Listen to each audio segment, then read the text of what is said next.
Recording studio Bihar शरीफ।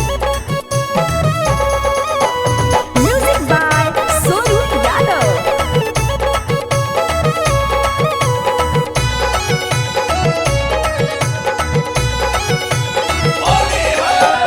होलिया में ना अइलै पियावा हो, कैसे सूते बैसे जारिया।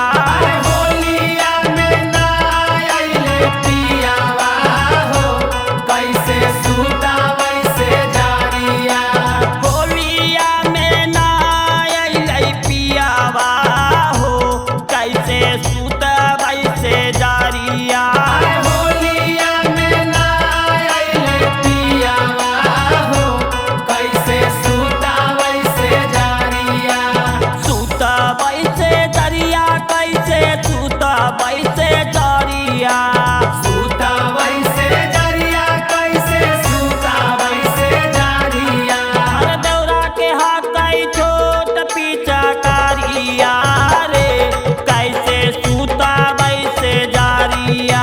अरे होलिया में ना अइलै पियावा हो, कैसे सूता बैसे जारिया।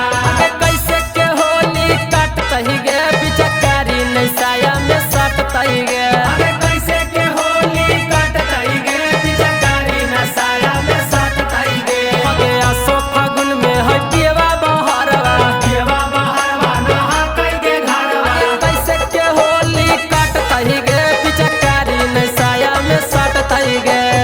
एकरा से नीमन रहे नैहर के यार हो।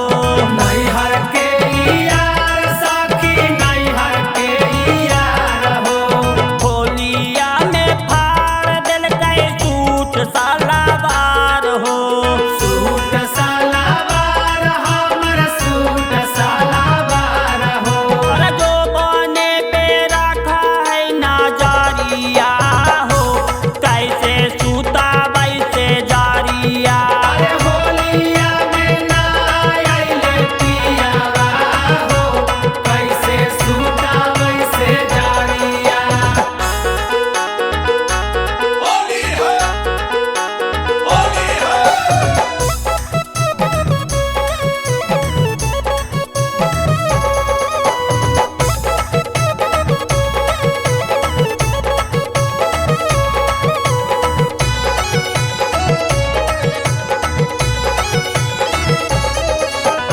अभिषेक